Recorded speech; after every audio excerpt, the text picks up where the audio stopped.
ಯಾದಗಿರಿಯಲ್ಲಿ RSS versus DSS ನಡುವೆ ಪಥ ಸಂಚಲನ ಫೈಟ್ ಮುಂದುವರೆದಿದೆ. ಚಿತ್ತಾಪುರ ಬಳಿಕ ಕೆಂಭಾವಿಯಲ್ಲಿ ಆರ್ಎಸ್ಎಸ್ ಪರೇಡ್ಗೆ ಡಿಎಸ್ಎಸ್ ಅಡ್ಡಿಯಾಗಿದೆ. ಕೆಂಭಾವಿಯಲ್ಲಿ ನವೆಂಬರ್ 4ರಂದು ಪಥ ಸಂಚಲನ ನಡೆಸಲು ಆರ್ಎಸ್ಎಸ್ ಮತ್ತು ಡಿಎಸ್ಎಸ್ ಅರ್ಜಿ ಸಲ್ಲಿಸಿವೆ. ಆದರೆ ಆರ್ಎಸ್ಎಸ್ ಗಣವೇಶದ ಭಾಗವಾದ ದಂಡಕ್ಕೆ ಡಿಎಸ್ಎಸ್ ತಕರಾರು ಎತ್ತಿದೆ. ಆರ್ಎಸ್ಎಸ್ ಪರೇಡ್ನಲ್ಲಿ ದಂಡ ಬಳಕೆಗೆ ಡಿಎಸ್ಎಸ್ ವಿರೋಧಿಸಿದೆ.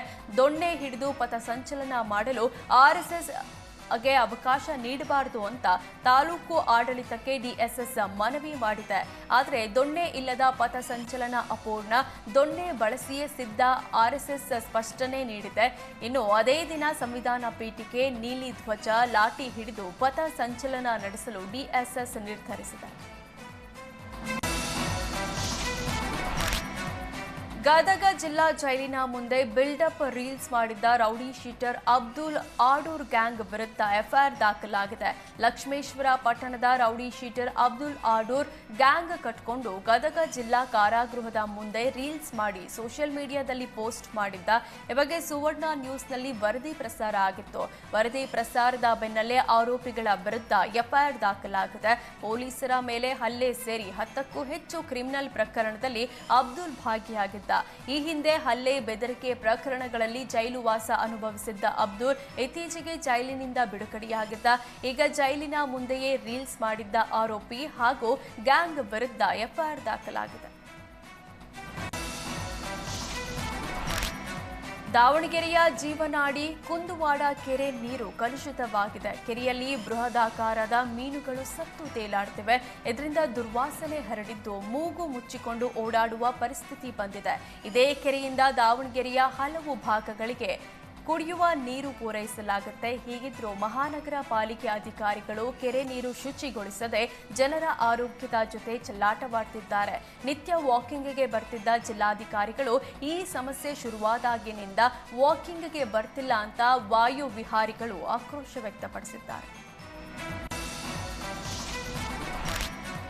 ಬೀದರ್ ಬಿಮ್ಸ್ ಆಸ್ಪತ್ರೆಯಲ್ಲಿ ಅಧಿಕಾರಿಗಳು ಮತ್ತು ಜನಪ್ರತಿನಿಧಿಗಳ ಹಗ್ಗ ಜಗ್ಗಾಟದಿಂದಾಗಿ ವೈದ್ಯರು ಮತ್ತು ಸಿಬ್ಬಂದಿ ಅತಂತ್ರರಾಗಿದ್ದಾರೆ. ವೈದ್ಯರ ನಂತರ ಡಿ ಗ್ರೂಪ್ ಆಯಾಗಳಿಗೂ ವೇತನ ಸಿಗ್ತಿಲ್ಲ. ಈಗಾಗಲೇ 40ಕ್ಕೂ ಹೆಚ್ಚು ವೈದ್ಯರನ್ನ ವೇತನ ನೀಡದೆ ವಜಾಗೊಳಿಸಲಾಗಿದೆ. ಮತ್ತೊಂದೆಡೆ 4 ತಿಂಗಳಿಂದ ಆಯಾಗಳಿಗೆ ಸಂಬಳವಾಗಿಲ್ಲ. ಇಂದು 400 ಆಯಂದಿರು ಕರ್ತವ್ಯಕ್ಕೆ ಗೈರಾಗಿ ಪ್ರತಿಭಟಿಸಿದ್ರು. ಇದರಿಂದ ಆಸ್ಪತ್ರೆಯಲ್ಲಿ ರೋಗಿಗಳು ಪರದಾಡಿದ್ರು. ತುಂಗಭದ್ರಾ ಜಲಾಶಯದಿಂದ 2ನೇ ಬೆಳೆಗೆ ನೀರು ಬಿಡುವಂತೆ ಒತ್ತಾಯಿಸಿ ಬಳ್ಳಾರಿಯಲ್ಲಿ ಬಿಜೆಪಿ ರೈತ ಮೋರ್ಚಾ ಪ್ರತಿಭಟನೆ ನಡೆಸಿತು. ಬಳ್ಳಾರಿಯ ರಾಯಲ್ ವೃತ್ತದಲ್ಲಿ ಪ್ರತಿಭಟನೆ ನಡೆಸಿ ಸರ್ಕಾರದ ವಿರುದ್ಧ ಆಕ್ರೋಶ ವ್ಯಕ್ತಪಡಿಸಿದ್ದಾರೆ. ಸಿಎಂ ಸಿದ್ದರಾಮಯ್ಯ, ಡಿಸಿಎಂ ಡಿಕೆಶಿ ಮತ್ತು ಸಚಿವ ಶಿವರಾಜ ತಂಗಡಗಿ ಪ್ರತಿಕೃತಿ ಧರಿಸಿ ಆಕ್ರೋಶ ವ್ಯಕ್ತಪಡಿಸಿದ್ರು. ಜಲಾಶಯದಲ್ಲಿ 70ಕ್ಕೂ ಹೆಚ್ಚು ಟಿಎಂಸಿ ನೀರಿದೆ, ಆದರೆ ನೀರು ಬಿಡುತ್ತಿಲ್ಲ. ಗೇಟ್ ದುರಸ್ತಿ ನೆಪದಲ್ಲಿ ನೀರು ಬಿಡೋದಿಲ್ಲ ಅನ್ನೋದ್ರಲ್ಲಿ ಯಾವ ನ್ಯಾಯ?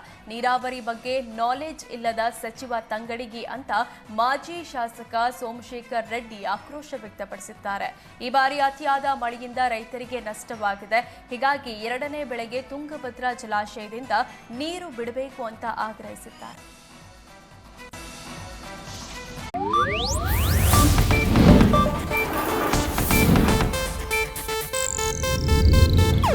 ಇದು ಏಷ್ಯಾನೆಟ್ ನ್ಯೂಸ್ ನೆಟ್ವರ್ಕ್ ಪ್ರಸ್ತುತಿ.